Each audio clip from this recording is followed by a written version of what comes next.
just going to start that now. Dr. Lerner has maintained a relationship with the Rockefeller University, serving on its technology transfer committee for the past 20 years. Additionally, she serves on the board of directors of Applied Therapeutics. Teena Lerner is the president of the Jewish Communal Fund and has served on its board for over 10 years. As a parent of 4 SAR alumni and a grandparent of 8 current students, Teena devotes considerable attention to SAR. She's a member of the SAR Executive Committee, Finance Committee, and Development Committee. During the pandemic, she is serving on the SAR Medical Advisory Committee and is the school's point person on COVID-19 testing. Teena earned her undergraduate degree in biology from Brooklyn College and an MBA degree in finance from New York University. She and her husband, Dr. Larry Lerner, have been active members of the Riverdale community, living here for 38 years. They are the proud parents of Dr. Batsheva and Jonathan Maslow, Mark and Sarah Lerner, Shira and Zach Baratz, all of Riverdale, and Talia and Mark Dweck of Englewood. So we are really honored and lucky that we have Teena in our community. And just to let everybody know that the last talk that she delivered has close to 700 views, and I know it happened to have circulated all throughout the Jewish world. I know my mother watched it and other relatives and friends of mine. So we really just want to thank you again for volunteering to share some of your wisdom with us tonight. So again, I'll hand it over to you. And then when you're done, when you have questions, just put them in the chat and I will moderate them. Thank you. Thank you, Yardena. So as we all know, the Delta variant is here and it's causing all sorts of havoc. In this talk, I'm going to discuss what this means for the vaccinated people, for the unvaccinated people, particularly children and families with children, and what reasonable measures you can take to help mitigate your risk. Just like in the previous talk, my perspective will be about how you should be thinking about risk, both for yourself and for others. And I'll cover what to do if you feel sick or test positive, and including the availability of new monoclonal antibody treatment. First off, a caveat. So everything I'm saying here today is my own opinion. It's an informed opinion, and it's based on all the information known to me as of today, September 2nd, 2021. But as we all know, things can change. And with new information, things will be different. But we're basing it on what we know today. Also, it goes without saying, I guess, I'm not a public health officer and I don't set policy or recommend policy for the general public. And I'm also not a physician or pediatrician, but I'm speaking to you like individual to individual. And my goal is to provide you with the information that you can use so that you can make informed decisions about it for yourself, for your family, and that you can be an informed participant in any conversations that you do have with your own healthcare providers. Okay, so on to Delta. Coronaviruses mutate all the time. And the ones that mutate into something advantageous, and that means advantageous from the virus's perspective, those ones will multiply and they'll take over from the less advantaged ones. So it's very much like weeds in the garden. The weeds that grow the fastest and the best will overtake the slow ones and all of your pretty flowers and nice vegetables. So far, since the pandemic began, we've had mutants alpha, beta, gamma, which each started somewhere in the world and then spread far and wide, and each one overtook the original strain. But none of these really had much impact on vaccinated people. But now a new variant is overtaking the world. And in any outbreak, when they do genetic sequencing, they're finding that more than 90% of the infected people that were analyzed were infected with the Delta strain. So at this point in time, it's fair to say that for all practical purposes, all the COVID infections that we're seeing are from the Delta variant. I saw a very nice interview with a senior scientist at Pfizer who's responsible for studying variants, and he was asked if he's afraid, do the Pfizer people afraid of the Delta variant? And his answer was, we have no fear, we have a lot of respect. So I thought that was a great mantra. Like, we shouldn't be living our life in fear, but we have to respect the power of this Delta variant. The Delta is has shown itself to be way more infectious and more contagious than the previous strains. But as best as anyone can determine, the actual COVID disease and the damage that it causes is the same. It's not good, but it's the same and not necessarily worse than the other strains. But because it's just so highly infectious and it really requires so little exposure in order to get transmitted, the actual number of infected people is skyrocketing, and therefore the amount of disease is going up. So what does that mean? Well, for the unvaccinated, they are highly vulnerable. And with so much of it going around and the fact that it takes so little to cause an infection, we are seeing unvaccinated people getting infected in droves. And just like before, most people who get infected will be asymptomatic, but a certain percentage will get mildly sick, and a certain percentage of those could get very sick, including hospitalizations, ICU, ventilators, et cetera. And the percentages really haven't changed, but since the raw number of people that are getting sick is going up, we're seeing hospitalizations and ICUs going up dramatically. For the vaccinated, we are protected, but it's not as bulletproof as our protection to the previous strains. So Delta is capable of causing an infection in a vaccinated person. That's true. But as vaccinated people, we are highly protected from serious illness or hospitalization and death. And just to remind everybody, the way that vaccines work, in general, if a vaccinated person is exposed to the virus for which he was vaccinated against, the vaccine is not going to be like a shield of armor where the virus just bounces off you, but rather it makes your immune system ready and able to fight the virus when it comes your way. So most of the time, a virus will get in briefly, and then gets eliminated right away by your own immune system without you even knowing that there was a very transient infection. That's just the way vaccines work and the immune system work. But on the other hand, the Delta variant seems to be very effective at getting in, and in some vaccinated people, it's taking them longer for their immune system to fight it off. And maybe that's because the Delta variant is so good at what it does, or maybe it's because the vaccine injection occurred longer, 6 or 8 months ago, and the immunity is not as strong as it was, or maybe certain people are somewhat immunocompromised and may not have been aware of it, and their vaccine, the vaccine-induced immunity is not as strong as it could be. So for all these reasons, Delta is able to start an infection in a certain percentage of vaccinated people, whereas with prior strains, it was really almost unheard of for a vaccinated person to become infected. But even with Delta, the infection can be completely asymptomatic or can make you mildly sick.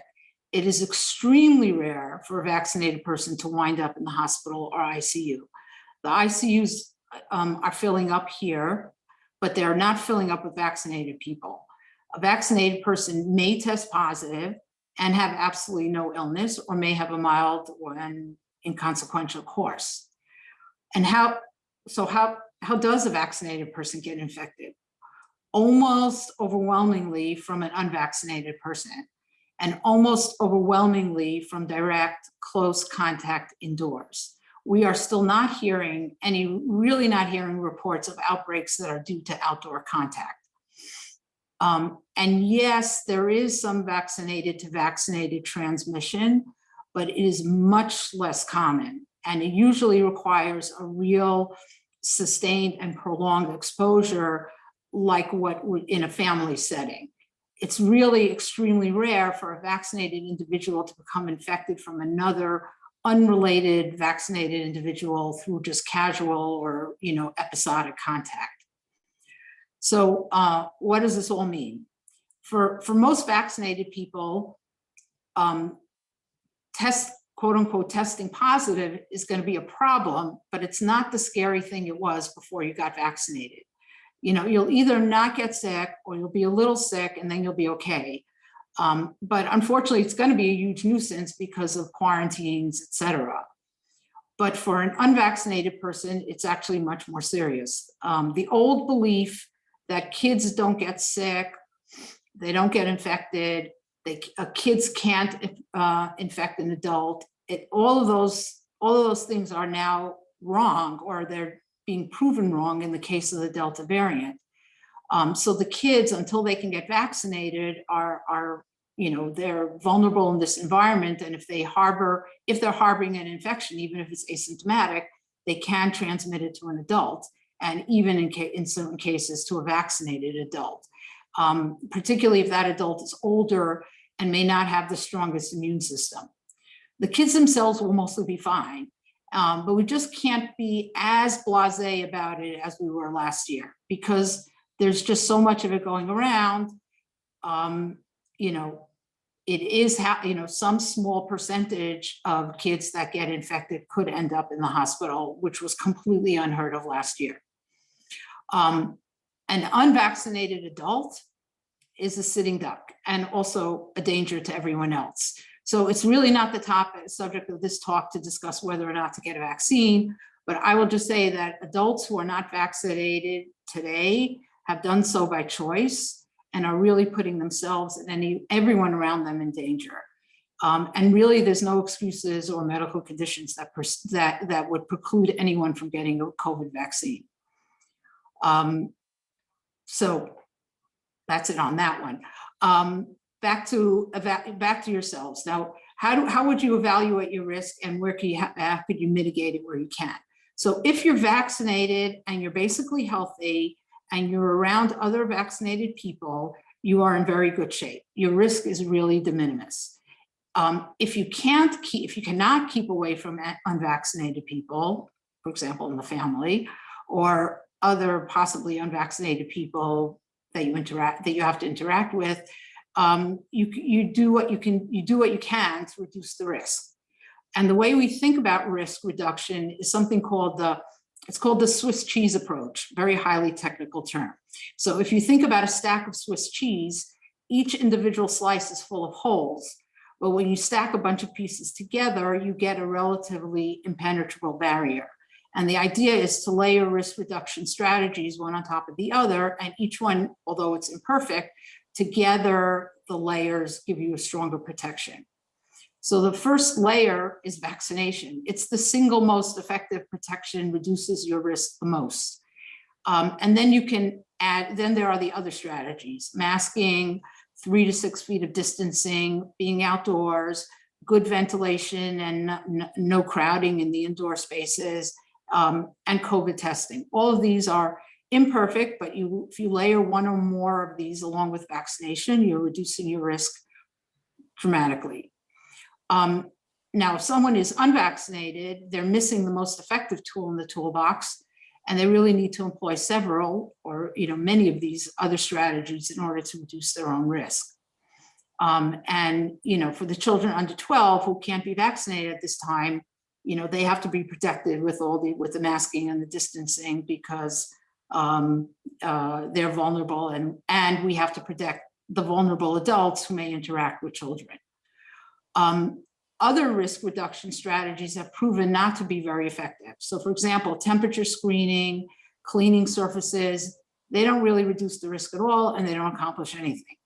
Hand washing is a very good habit, and it should definitely be done. It will reduce the transmission of all sorts of bacteria and viruses, I guess, including COVID, but it's not really the best weapon against COVID. So in any situation, the thought process should be, who am I protecting and what am I trying to protect from?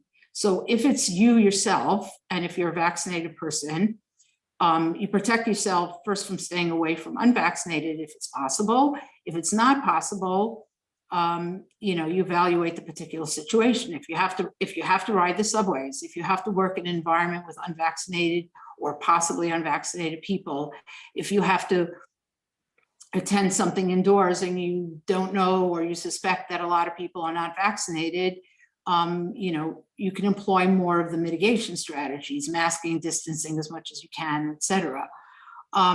If it's a family situation, that's tougher. But then, you have to evaluate, you can decide that the risk to you is small and these are your kids or these are your grandkids. And if you get a little sick, you get a little sick. And in these situations, you evaluate the risk and the benefit. And am I okay doing this? Am I okay with the ramifications if someone tests positive as a result?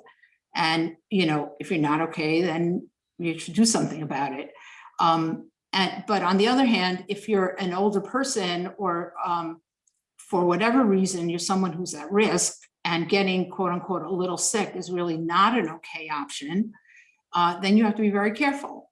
And this will be a problem during the Chagim. I mean, masking indoors is very weird in a family situation. I guess in those situations, the kids should really be kept more distant from any vulnerable relatives. You try to be outdoors. Somebody who's really at risk can ask everyone to take a COVID test before being in contact. Depending on the situation, it's really not that crazy. You think about what you're doing and what the risks are and what you can do about them. A word about testing. So COVID testing is now much more available than it used to be. In fact, the FDA has even approved several rapid tests that you can do it yourself in your home. And I would say that as of 3 weeks ago, they were widely available in drugstores or on Amazon or various big box retailers. $10 a test, not too bad. Unfortunately, right now, they're sold out everywhere. It's like worse than toilet paper and paper towels were last year. But I just want to give you the names of these products, and you should be on the lookout for them when they come back in stock.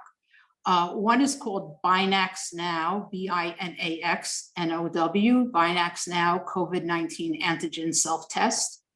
Another one is called CareStart, CareStart, CareStart COVID-19 Antigen Home Test. And QuickVue, QUICKVUE, at-home OTC COVID-19 test.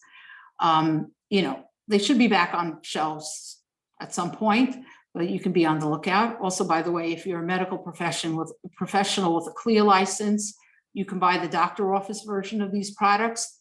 They're exactly the same as the OTC drugstore version, but you can get them from a medical supply company. But I can tell you that they're generally back ordered also. So hopefully production will increase and they'll be back. They're really great to have. And if someone has symptoms and you're not sure, you do a test. It's usually negative, so it's a relief to everybody. And if the test comes back with an answer, a surprising answer, you can always confirm it with PCR. The rapid tests are not as sensitive as PCR, so they won't pick up low-level infections. But if they are positive, they usually mean the infection is of sufficient level that it would be infectious to other people. So it's good to know. If you have symptoms and the rapid test comes back negative, you can test again tomorrow or the day after. And if you have symptoms and the test keeps coming back repeatedly negative, then you might be sick, but you don't have COVID. And as we all know, the COVID test will only tell you if you're infected right now, today. But in many situations, that's basically what you want to know. Another very important risk mitigation strategy is the third shot. So what's the story with the third shot? It really is an excellent way to protect yourself. It will boost your antibody production dramatically in a matter of a week or two. And many scientists, and it's still not known, they have reason to believe, and we don't know if it's true, that a third shot as a booster will actually keep you protected even longer than the original vaccine.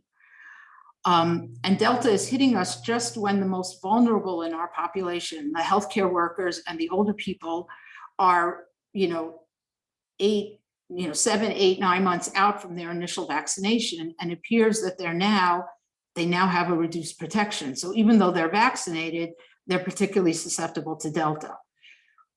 Israel has pioneered the third shot strategy. The Delta wave started there, it was just over a month ago.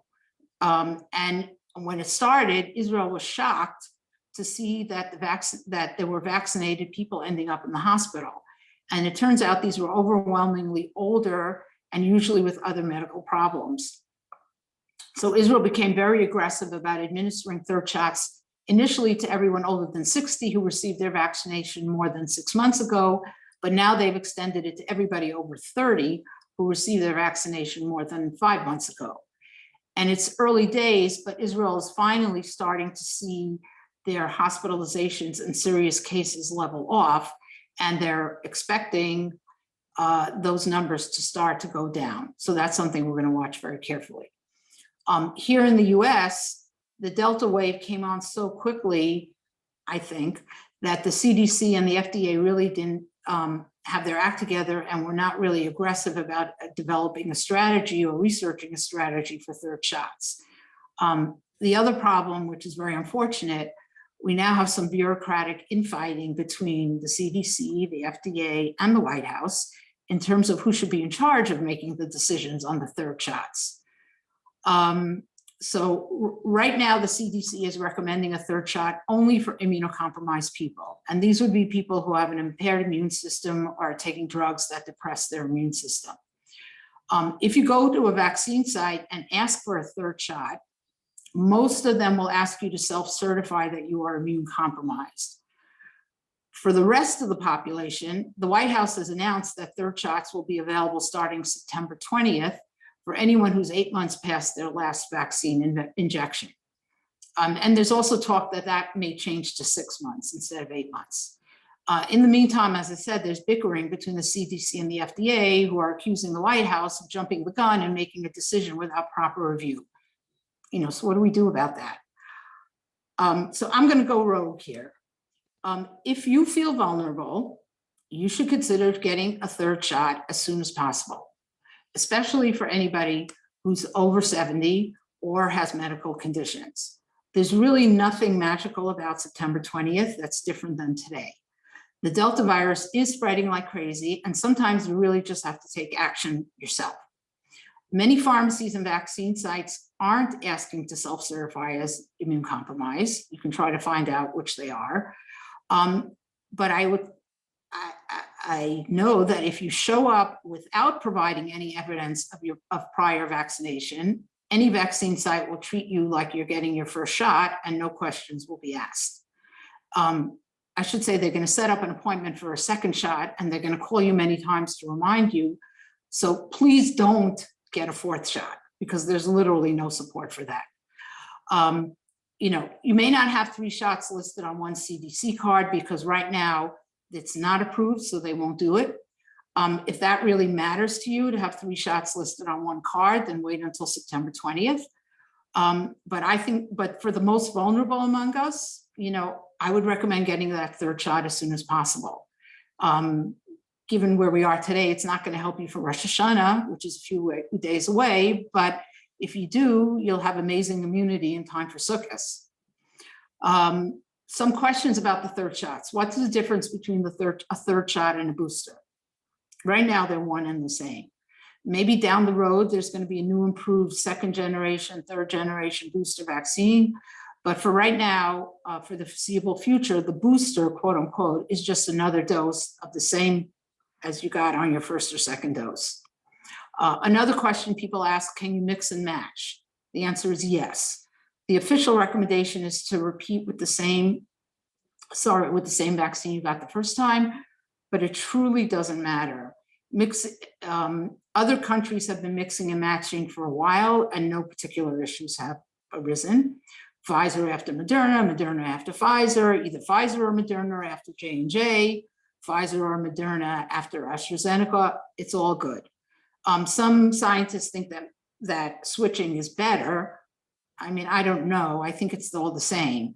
The vaccines all end up doing the same thing. They induce your body to make antibodies to the coronavirus spike protein, and that's what you really need. Finally, what to do if you get infected or you test positive? Right off, first of all, if that happens, you have to quarantine for 10 days, regardless of whether or not you've been vaccinated and whether or not you have any symptoms. The difference then becomes with the people around you. Unvaccinated people who were in contact with you will have to quarantine because they're at risk of getting infected and infecting others. Vaccinated people who were in contact with you are at much, much lower risk. They do not have to quarantine if they have no COVID symptoms. They should mask and distance from other people for about 3 to 5 days and then take a COVID test. And if they're negative, they can proceed with their lives. If they do have COVID symptoms, they should test sooner. And if they're positive, they're going to have a 10-day quarantine from the start of their symptoms. So, you know, if you've tested positive and you're mildly sick or completely asymptomatic and you have no real risk factors, there's nothing to do. You wait your 10 days. But if you have any risk factor, if you've tested positive and you have any risk factors, there's now a monoclonal antibody therapy that's widely available that will speed up your recovery and significantly reduce the chance of severe disease and hospitalization. The qualifying risk factors for monoclonal antibody treatment are pretty broad. 65 years of age or older, overweight, not even that overweight, BMI of 25, which isn't that bad, pregnancy, a bunch of chronic diseases, chronic kidney disease, diabetes, any kind of immunosuppressive disease, cardiovascular disease, lung disease, a whole bunch of other disorders and disabilities. So if somebody tests positive and has any of those conditions, they should avail themselves of the monoclonal antibody therapy as soon as possible. It's an intravenous infusion. It's given in an outpatient setting, either in an infusion center or in a hospital outpatient facility. You're not admitted. And it works best as quickly as possible after the diagnosis. So this is something that people really have to be aware of so that they can access treatment right away, because it's really something very effective. So I hope I've given you some useful information. I hope this has been helpful, and I'll turn it over to Yardena to moderate the Q&A. Thank you so much. That was a lot of great information for everybody. So I'll open it up to questions now. You can use the chat function and drop in a question if you want.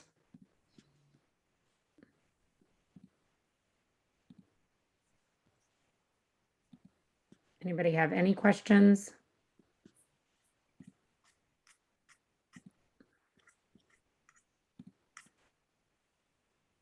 Okay, going once, going twice. Okay, now we have the questions are coming in. All right, so Alyssa or Dan wants to know, do you think it's safe to travel overseas?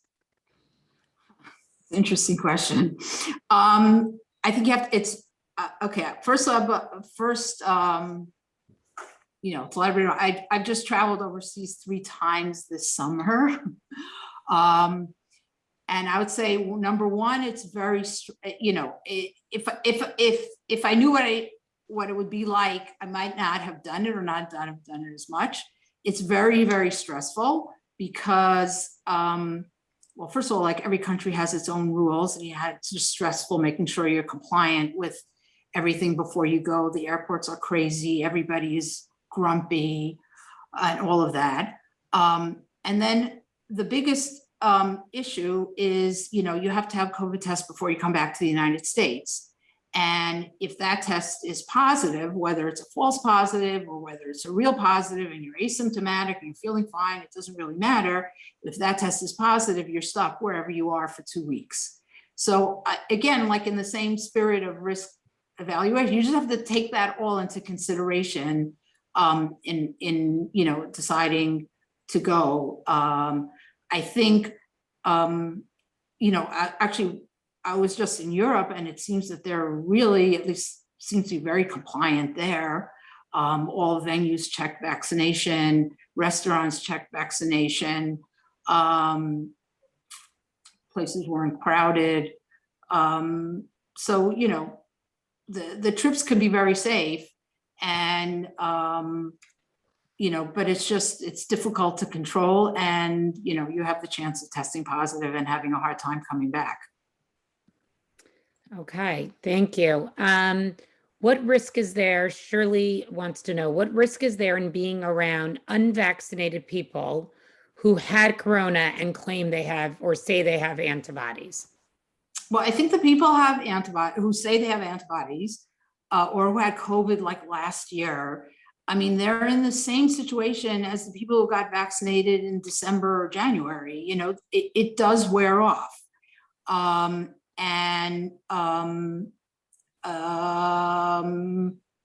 you know, I would consider them unvaccinated and risky, and you should be taking, you know, whatever careful risk, whatever mitigation strategies you can, because, you know, unless somebody had COVID in the last, you know, month or the last 90 days, that's the official kind of CDC thing that makes them equivalent to being vaccinated. Anything older than that, you don't know.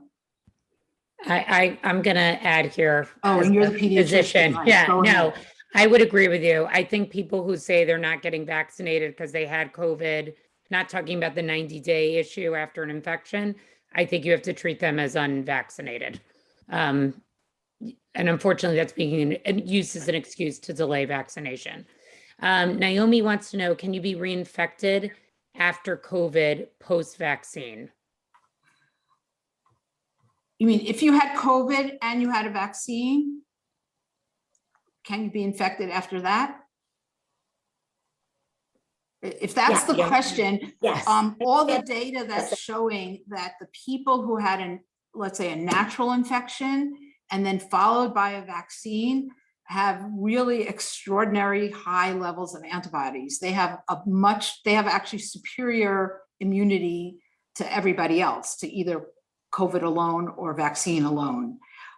So I don't know that, you know, incidents like that have been reported. I think it's extremely, extremely rare, and probably, you know, if it might happen, it would happen, you know, it's more at risk of happening, you know, 6 or 8 months after the vaccine. But I think if somebody had COVID, then a vaccine, they are probably going to be highly immune for probably longer than us who haven't had COVID and had a vaccine. Okay, Sharon would like to know, I read something about the booster being half a dose. Is that true? So that's not true. What is half a dose is one of the things that they're testing in children under 12. So there's studies going on for the children between 5 years old and 11 years old, and children between, I think, newborn or 2 months and 2 years old. And in those populations, particularly the younger ones, I don't know if it's like the 8 to 11-year-olds, but maybe it's more like the infants through 7-year-olds. Both Pfizer and Moderna are experimenting with lower doses. So Yeah, half dose, it's in the pediatric children. trials. That's exactly right. They're looking at lower doses for younger kids.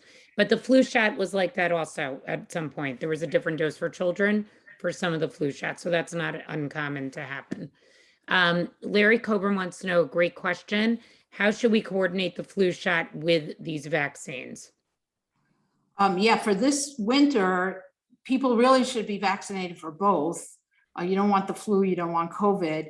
I believe, Yardena, you're the doctor here, but I understand that the recommendation is that people should have like a 2-week interval between different vaccines, just so that, you know, you're not mixing up side effects.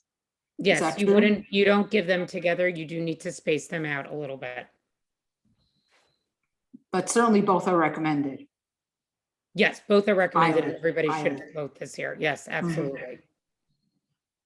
So you just need to make sure that you're not, it's not available yet. We do sometimes give vaccines together.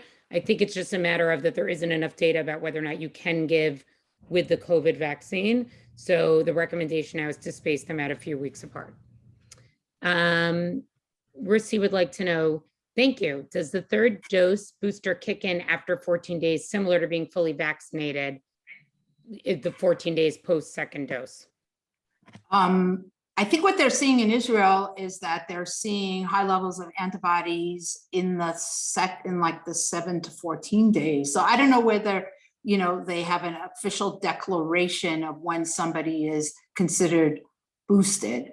But certainly I think in the first few days, the antibodies haven't risen, but sometime in the first week and going into the second week, they get really high. Okay. Next question. What's the current status on the studies being done on kids in the vaccine? How effective is it? When do you think it will be available? That's what Talia would like to know. I think it's very effective. And I think that the data that they're showing was that it's just as effective as in adults. Up until very recently, Pfizer and I guess Moderna, Pfizer's a little bit ahead of Moderna, but like by weeks or a month. But they've been saying that they expected to file with the FDA in September, and that would mean not typical, but now typically in this environment that it would be approved, let's say a month or 6 weeks later. So it might be in November. Just last week or 2 weeks ago, the FDA threw a monkey wrench into it by asking both companies to do more studies so that they can have larger sample size so that the data would be more robust. And, it stirred a huge controversy in the pediatric community. I'm sure you can speak to that, Yardena, but the AAP is furious, the American Academy of Pediatrics, because they see that as potentially delaying the children's vaccine. And we have, basically a public health emergency going on right now, and we should be delaying the vaccine. So I don't know how that's going to shake out. There's now, a lot of pressure being put on the FDA, not to slow this down and to, get this moving fast so that we have something for the children, especially since all over this country, kids are going back to school. Right. I mean, when the FDA decided to put their effort into approving the vaccine as a full approval, there was definitely from the pediatric community, great disappointment that was a choice to spend the effort on that as opposed to maybe approving with an emergency use authorization for children. So yes, the AAP came out pretty strong, encouraging the FDA to figure something out with children sooner than later, especially because in the more unvaccinated states, that's where school's already in full swing. Gitty would like to know, is it still true that it takes 2 days from infection to be contagious? The CDC hasn't changed the standard of their definition of what constitutes close contact. So they're still defining it the same way, which is if somebody was in contact with someone, let's say if person A tests positive and person B was in contact with person A within a period that began 48 hours before person A knew that they were positive, then then person B is considered a contact. I'm not sure, and I'm pretty sure that not enough work has been done to really really identify and study the time course of disease in vaccinated people. So I guess to say on the safe side, the CDC is keeping the same definition. So there, someone could be infectious from day -2 to day plus something after their symptoms begin. Shoshana would like to know if an unvaccinated person, like a child, is exposed. New York State says 10 days quarantine, and the CDC says can test after 5 days, and if it's still asymptomatic after 7 days can end quarantine. Is that safe? It's a machlokas. Right. I think that the New York State 10-day requirement that overruled the CDC's 7 days, I think that emergency order had actually expired. So the CDC recommendation is either 10 days quarantine or 7 days and a test. And I think that 7 days and a test is extremely reasonable. I mean, by the 7th day, there shouldn't, if you were exposed and you were in quarantine for 7 days and there's no detectable virus at the 7th day, you didn't get infected. Right. And we are seeing positives with Delta sooner than with other variants. So I think that's also important to keep in mind. Honey would like to know, what do you expect to happen as a result of children returning to school around the same time as so many people going to school for the holidays? What is going to happen to the degree of risk? Look, the schools are doing whatever they can. So if I'm speaking, let's say for SAR, because I'm on the inside of that, we're trying to be as thoughtful as possible and be as careful as possible, and also recognizing the fact that it's Yom Tovim time and children are going to be interacting with families and families mixing. At the end of the day, in our observing communities, there really isn't that much school going on during the Chagim. So there are a few days, then you have the Chagim, and then we'll see what happens afterwards. But yes, I think, everybody just has to be kind of vigilant that it's a thing. And you're weighing the benefits of going to school, the benefits of going to shul, the benefits of being with family against the risks that are inherent in all of those activities, and then try as hard as possible to reduce those risks. So, let's say in TRM's case, where we're going to be davening outdoors, that's terrific. That's the best, that is really the best, environment if we want to reduce risk in the shul, in the long davening. Right. And I would also add, I think we should be very grateful we're in a community where really, as far as I know, it's almost at 100% the vaccination rate, from 12 and above. So I think there's a different risk where there's other, unfortunately, Jewish communities where the vaccination rate may not be as high. Okay, Hindi would like to know, what about sitting indoors in shul for 4 hours? And I mean, no rain, so. Yeah, I think in those, if it was 100.0% vaccinated environment, that would be okay. And then if it's a mixture of vaccinated and unvaccinated, people would be careful. And I guess now there's, indoor mask mandates, so that will help. And it would probably, it would make in that, if an indoor service for a very long time with unvaccinated people, which let's say in our community might be the children, and hopefully it's not the adults, and I mean, if there's a way to keep the children away from the adults, that would be better. And so I guess similar to that, Shirley wants to know, is it helpful to mask if other people are not masked? For example, in a shul where masks are not mandatory. Right. I mean, it's back to the Swiss cheese. If you feel uncomfortable, you're going to add a layer of protection by masking, and distancing and all. And also, by the way, I think all of these buildings have upgraded their ventilation system, which is also super important. So even though that's not something we see, that's going on, and that's helpful to reduce the risk.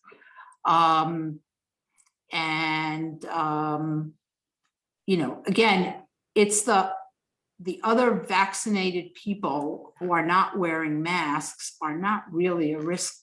They're not presenting a risk to you. And certainly, especially if they're, some number of feet away.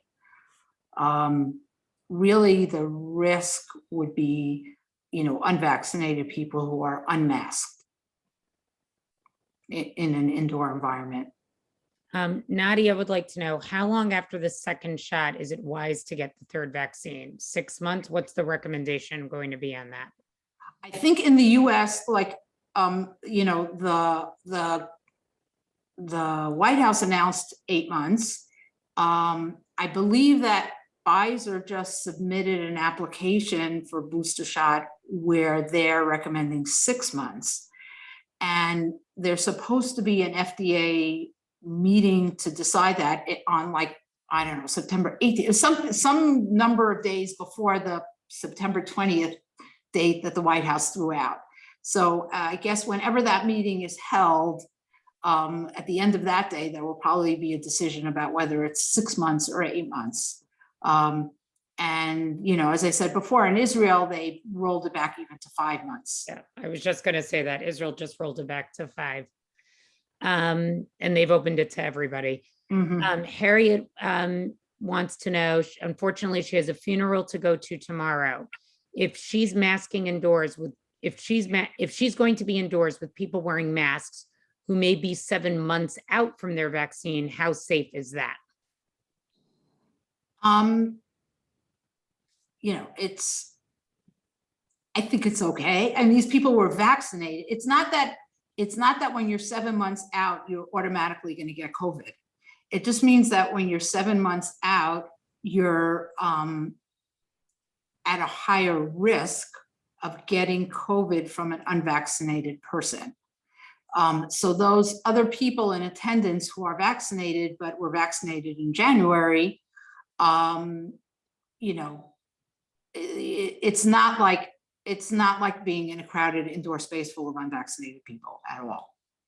You know, these are vaccinated people, and someone in that group who's 7 months out might be more vulnerable than others, but that does not mean that they're infected or that they're infectious. And I really should emphasize that the vaccinated to vaccinated transmission really, so far, the places where it's been reported has really been in family situations, you know, husband, wife, parent, child.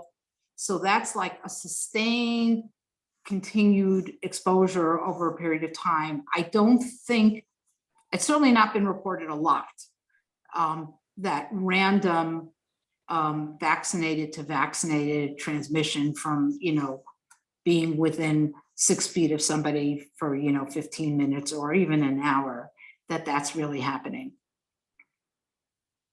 Okay, BG Druck wants to know, what do you think about HEPA filters in the house when unvaccinated kids, grandkids with unvaccinated parents come? Doesn't seem to be much talk about HEPA filters. Honestly, I don't know. I don't know the AC engineering of it.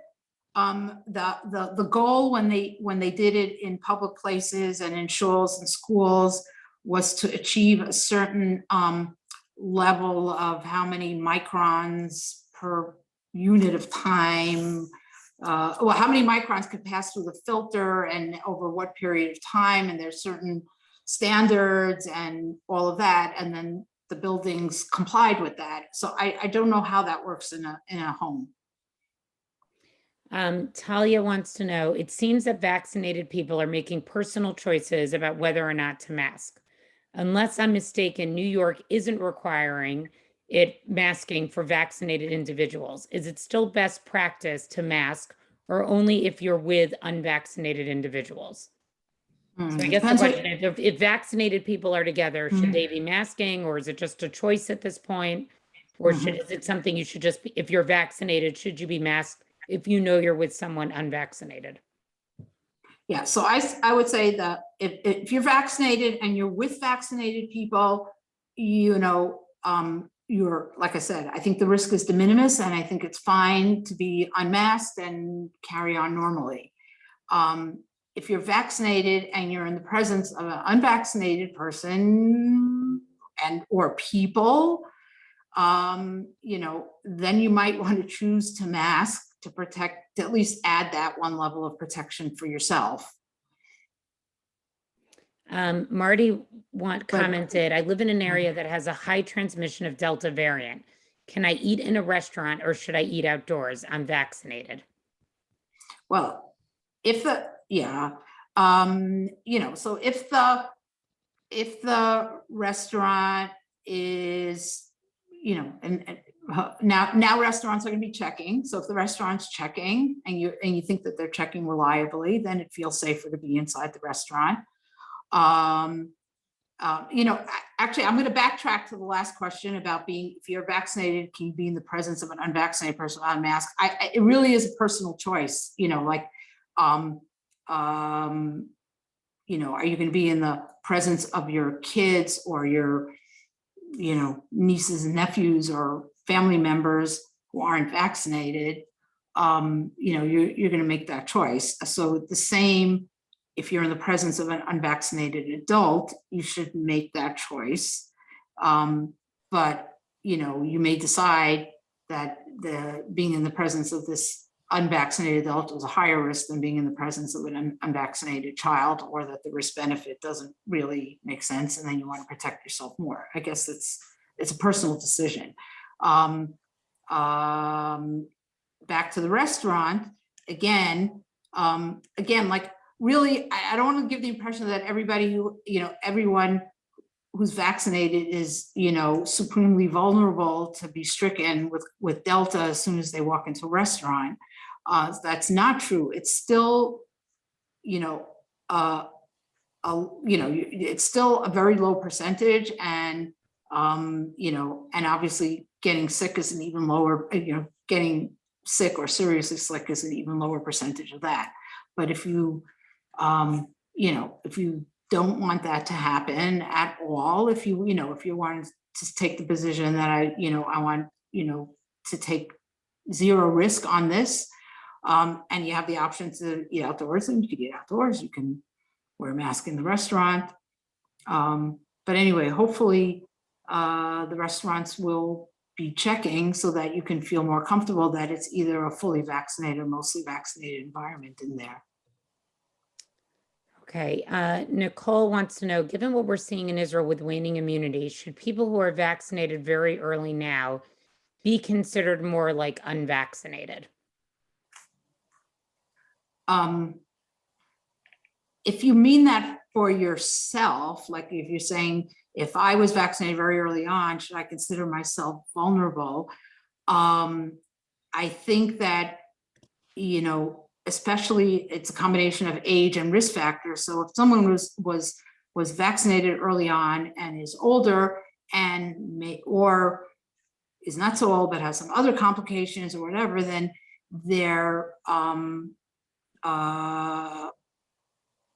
it's looking like, it's somewhere in between being unvaccinated.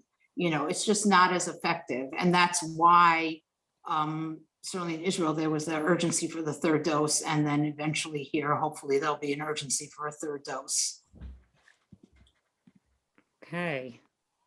I think that's it for all the questions. We have a lot of thank yous to you, Teena. Thank you for all this great information and sharing your knowledge with us and your time tonight. With that, I'll give one last opportunity for questions. Okay, so I just want to take this as an opportunity to wish everybody really a healthy and safe year. We should all have a meaningful Yamim Noraim. All of our tefillot should be answered. And Teena, thank you so much, for all of this information that you shared with us tonight. This recording will be available probably in a day or two for you to share with other people as well. Thank you, everyone. Shana Tova. Thank you.